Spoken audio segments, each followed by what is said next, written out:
साल 2026 का स्टार्ट ही हमें एक जो है बहुत पॉलिटिकली हीटेड इवेंट्स के साथ देखने को मिलता है। साल के शुरू में ही 3 जनवरी 2026 को ट्रंप वेनेजुएला के सदर मदुरो को कैप्चर कर लेते हैं और वेनेजुएला में अपनी गवर्नमेंट को जो है वो इंटरिम गवर्नमेंट को नाफिज कर देते हैं।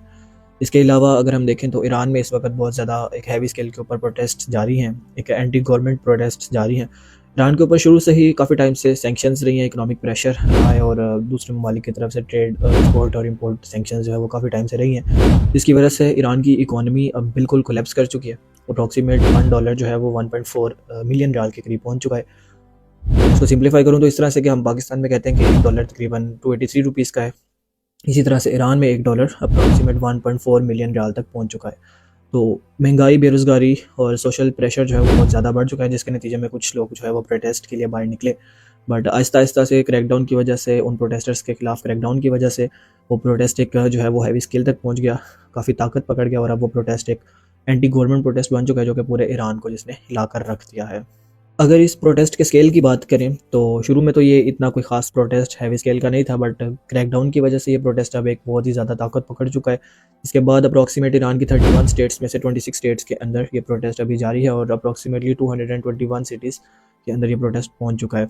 अगर हम हिस्ट्री देखें तो ईरान की एक हिस्ट्री रही है कि माजी में जितने प्रोटेस्ट या एहतजाज ईरान के अंदर किए गए हैं, उनके खिलाफ ईरान की गवर्नमेंट ने बहुत एक ब्रूटल क्रैकडाउन या ब्रूटल एक्शन लिया है। तो उसी ब्रूटल एक्शंस की वजह से, उसी ब्रूटल क्रैकडाउन की वजह से अब ये जो प्रोटेस्ट है वो एक ज़्यादा ताकत पकड़ चुका है। लोग ज़्यादा जो है वो सड़कों पर निकल रहे हैं और रिपोर्ट्स के मुताबिक तकरीबन 46 से 48 कैजुअलिटीज़ रिपोर्ट हो रही हैं। हज़ारों लोग इसमें अरेस्ट हो चुके हैं और हज़ारों फ़िलहाल ज़ख्मी हैं। ईरान की गवर्नमेंट की जानिब से water cannons, rubber guns, bullets का यूज़ किया गया है। डायरेक्ट फायरिंग्स की रिपोर्ट भी जो है वो सामने आ रही हैं। बट आई थिंक इसकी ये प्रोटेस्ट अब काफ़ी ताकत पकड़ चुका है और होप सो ये एंटी गवर्नमेंट प्रोटेस्ट आगे भी चलता रहेगा। जो हालात लग रहे हैं, जो वाक़यात लग रहे हैं, बट क्रिटिक्स का पॉइंट ऑफ व्यू, कुछ लोगों का पॉइंट ऑफ व्यू उस पर बिल्कुल डिफरेंट है और विद एविडेंस है। हो भी सकता है और नहीं भी हो सकता, तो थोड़ा सा उसको डिस्कस करने की कोशिश करते हैं। थोड़ा सा बैकग्राउंड या जो हिस्ट्री है वो चेक करने की कोशिश करते हैं। तो यूएसए की और ईरान की आपस में कोई इतनी अच्छी बनती नहीं है और इसकी वजह बेसिकली ईरान का जो न्यूक्लियर प्लान है वो है। यूएसए ईरान के न्यूक्लियर प्लान के बहुत जो है वो अगेंस्ट है और सिर्फ इसी वजह से अमेरिका ने ईरान के ऊपर बहुत ज़्यादा जो सैंक्शंस हैं वो लगाई हुई हैं और इवन पूरे यूरोप की तरफ से भी काफ़ी ज़्यादा ईरान के ऊपर सैंक्शंस लगी हुई हैं। इसकी मेन वजह इजराइल का न्यूक्लियर पावर होना और ईरान का न्यूक्लियर पावर होना मिडल ईस्ट के अंदर है। ज़ाहिर सी बात है, अमेरिका के लिए मिडल ईस्ट के अंदर इजराइल का न्यूक्लियर पावर होना एक बहुत बड़ी जो है उनके लिए एक ताकत है। बट अगर ईरान न्यूक्लियर पावर हासिल कर लेता है, न्यूक्लियर कंट्री बन जाता है, तो ज़ाहिर सी बात है स्टेबलाइजेशन ऑफ पावर जो है वो डिस्टर्ब हो जाएगी और ईरान पहले से ही अमेरिका को एक अच्छी खासी टक्कर देता है। तो अगर वो न्यूक्लियर पावर बन जाता है तो ज़ाहिर सी बात है अमेरिका के लिए कोई अच्छी बात तो होगी नहीं। इसी की वजह से अगर इसी पॉइंट को अगर हम माइंड में रखें तो हम देखते हैं कि अमेरिका ने काफ़ी ज़्यादा जो है काफ़ी दफ़ा स्ट्राइक्स भी की हैं। अमेरिकन इंटेलिजेंस ने भी काफ़ी इंटरफेरेंस की है ईरान के गवर्नमेंट प्लान्स के अंदर, गवर्नमेंट प्रोग्राम्स के अंदर। और अभी भी क्रिटिक्स के मुताबिक यहाँ ईरानी सुप्रीम लीडर आयतुल्लाह खुमनाई के मुताबिक ये सारे प्रोटेस्टर्स जितने भी हैं या जो प्रोटेस्ट की आग लगाई गई है ये अमेरिका की तरफ से ही लगाई गई है। यहाँ पर सबसे पहले ईरान का स्टांस देख लेते हैं। तो ईरान के मुताबिक तो ये जो प्रोटेस्टर्स या ये जो प्रोटेस्ट की एक आग लगी हुई है, एंटी गवर्नमेंट प्रोटेस्ट की आग लगी हुई है, ये अमेरिकन इंटरफेरेंस के बाद ही है। अमेरिका या CIA की इंटरफेरेंस है इसके अंदर और एज़ यूजुअल अमेरिका ईरान की हिस्ट्री के मुताबिक उन्होंने इन प्रोटेस्ट के अगेंस्ट एक ब्रूटल क्रैकडाउन जारी किया हुआ है, जिसके बाद 100 ऑफ इंजरीज रिपोर्ट हो रही है, 100 ऑफ अरेस्ट रिपोर्ट हो रहे हैं और ईरान की गवर्नमेंट की तरफ से फुली ब्लैकआउट कर दिया गया है। इंटरनेट एंड मोबाइल सर्विस पूरी तरीके से जो है वो मुअत्तल है, ताकि जो ऑर्गेनाइजेशन है ईरान के मुताबिक, जो अमेरिकन ऑर्गेनाइजेशन है जिसकी वजह से ये प्रोटेस्ट जारी हैं, वो बाहर किसी भी जो ऑर्गेनाइजेशन उससे उसके साथ कॉन्टैक्ट ना कायम कर पाए। और इसके अगर हम अपोजिट देखें तो अमेरिका का ये स्टांस है और ये चीज़ जो ईरान क्लेम कर रहे हैं कि ये अमेरिकन इंटरफेरेंस की वजह से, वो कुछ इस तरह से साबित भी हो सकती है कि ट्रम्प ने मल्टीपल टाइम्स ट्वीट की है, अमेरिका बेसिकली ईरान को वार्निंग दी है कि अगर इन प्रोटेस्टर्स के अगेंस्ट कोई भी कदम उठाया गया या इन पीसफुल प्रोटेस्टर्स को किल किया गया, इन पीसफुल प्रोटेस्टर्स की मास किलिंग की गई, तो अमेरिका बेसिकली ईरान के ऊपर एक अटैक या स्ट्राइक लॉन्च करेगा। अब यहाँ पर इस पॉइंट को समझना सबसे इंपॉर्टेंट है। यहाँ जो होल सिचुएशन है इसमें ये पॉइंट सबसे ज़्यादा अहमियत का हामिल रखता है, क्योंकि ईरान जो क्लेम कर रहा है कि ट्रम्प की इन्वॉल्वमेंट्स की वजह से या ट्रम्प की इंटरफेरेंस की वजह से ये प्रोटेस्ट जो है वो, ये प्रोटेस्ट की जो आग लगी है, वो किसी हद तक अगर हम अपने सबूतों को और दलील को देखें तो वो ठीक भी है। अप्रॉक्सीमेट ट्रम्प ने बहुत दफ़ा ये ट्वीट जो है एक्स के ऊपर किया कि अगर ईरान ने कोई भी स्टेप उठाने की कोशिश की या इन प्रोटेस्टर्स के अगेंस्ट, इन डिमॉन्स्ट्रेटर्स के अगेंस्ट कोई भी मास किलिंग या क्रैकडाउन स्टार्ट किया, तो Trump will launch a strike और Trump will launch an attack for Iran. तो किसी हद तक ये चीज़ इससे साबित भी होती है और ट्रम्प ने मल्टीपल टाइम्स इन डिमॉन्स्ट्रेटर्स को ब्रेव पीपल का नाम दिया है और उनको अर्ज किया है कि उनको ये लड़ाई, ये आज़ादी की जो लड़ाई है वो जारी रखनी चाहिए और उनको नेक्स्ट लेवल पे लेकर जाना चाहिए। ट्रम्प की तरफ से ये स्टेटमेंट भी दी गई है कि they will protect anybody to acquire their rights. तो किसी हद तक अप्रॉक्सीमेट 30% की चीज़ साबित होती है कि जो ईरान का क्लेम है वो ठीक भी है। बट इसको अगर हम 100% करना चाहें तो मज़ीद दलील्स या मज़ीद सबूत भी हमें देखने को मिलते हैं। सबसे पहले तो अगर हम देखें तो ये जो सिलेक्टिव मोरालिटी है इसकी समझ नहीं आती, बिकॉज ये ट्रम्प जो इस वक्त मास किलिंग्स को जो है वो प्रिवेंट कर रहा है या ये प्रोटेस्टर्स के सपोर्ट में खड़ा हुआ है, तो ये साउथ एशिया की तो एक बहुत लंबी हिस्ट्री रही है। या फॉर एग्जांपल अगर हम बात करें पाकिस्तान की, तो पाकिस्तान और यूएसए के ताल्लुकात तो बहुत अच्छे हैं और हमने एक हिस्ट्री देखी है, एक लॉन्ग हिस्ट्री देखी है सानिया मॉडल टाउन के बाद से लेके आज की डेट तक। अगर हम देखें तो जब कभी भी पाकिस्तान के अंदर प्रोटेस्टर्स अपनी आज़ादी इजहार राय के लिए बाहर निकले हैं, उनके ऊपर एक ब्रूटल क्रैकडाउन किया गया है, उनके अगेंस्ट मास किलिंग की गई है, उनको एक तशद्दुद का अच्छा खासा निशाना बनाया गया और हमें उसमें हज़ारों अमवात भी देखने को मिलती हैं। बट तब ट्रम्प को इस आज़ादी इजहार राय का ख्याल नहीं आया, बट तब ट्रम्प को जो है इस फ्रीडम का ख्याल नहीं आया। इसके अलावा बांग्लादेश देख लेते हैं, बांग्लादेश के अंदर हज़ारों लोगों की जो है वो जाने गई सिर्फ प्रोटेस्ट के अंदर, बट तब ट्रम्प को ख्याल नहीं आया कि तब भी उसने कोई ऐसी स्टेटमेंट देनी है या ऐसे जो है वो ट्वीट्स करने हैं।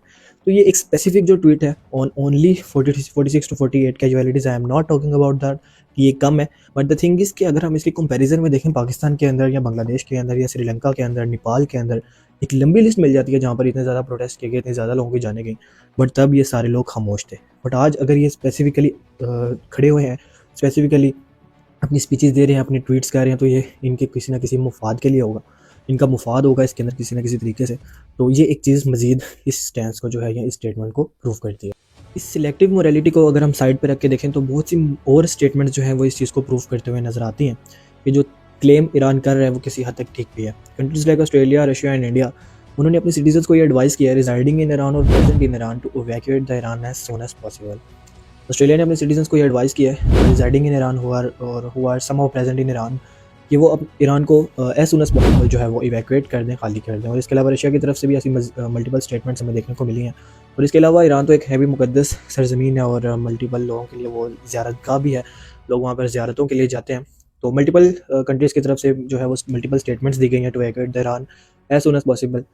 ये चीज़ प्रूफ करती है कि they all know something is going to happen in Iran और something is happening in Iran, because ये स्टेटमेंट्स पहले हमने कभी देखी नहीं है। ईरान में मल्टीपल टाइम्स इस तरह के प्रोटेस्ट किए गए हैं, जाहिर सी बात है रीज़न तो ये रखी जा रही है कि इन प्रोटेस्ट की वजह से स्टेटमेंट्स ये दी गई हैं। बट आई थिंक सो और but the critics think so कि ये जो स्टेटमेंट्स दी जा रही हैं इसी वजह से है कि something is going to happen और Venezuela 2.0 is basically going to happen in Iran. We all know कि Venezuela 2.0 will happen, but the thing is कि अमेरिका हैव टू ऑप्शंस और we all have two options in our mind कि it will be the Greenland और it will be the Iran. Iran के ऊपर multiple times USA ने strikes की हैं, multiple times Iran के ऊपर कब्जा करने की बेसिकली कोशिश की है, but they have always failed. But this time उन्होंने एक इंटरनल वार छेड़ा है, एक एंटी गवर्नमेंट प्रोटेस्ट छेड़ दिया। और हमने ये हिस्ट्री, एक लंबी हिस्ट्री देखी है कि जब कभी भी इस तरह के प्रोटेस्ट खड़े हुए हैं, इस तरह के प्रोटेस्ट सामने आए हैं, द कंट्री हैव फॉल्ड और द कंट्रीज गवर्नमेंट बेसिकली जो है वो गिर गई है। कंट्री की गवर्नमेंट हमेशा इस चीज़ से टूटी है। Bangladesh, Nepal, Morocco, Moscow, I think so, Sri Lanka, multiple countries की गवर्नमेंट जो है वो इसी तरह से टूटी है, मल्टीपल जो रेवोल्यूशन है वो इसी तरह से आए हैं। And we all think so something can happen in Iran in the next few days. खैर अब ये चीज़ सही है या गलत है, इस चीज़ की बहस नहीं छेड़ेंगे क्योंकि ये बहुत लंबी चौड़ी बहस चली जाएगी।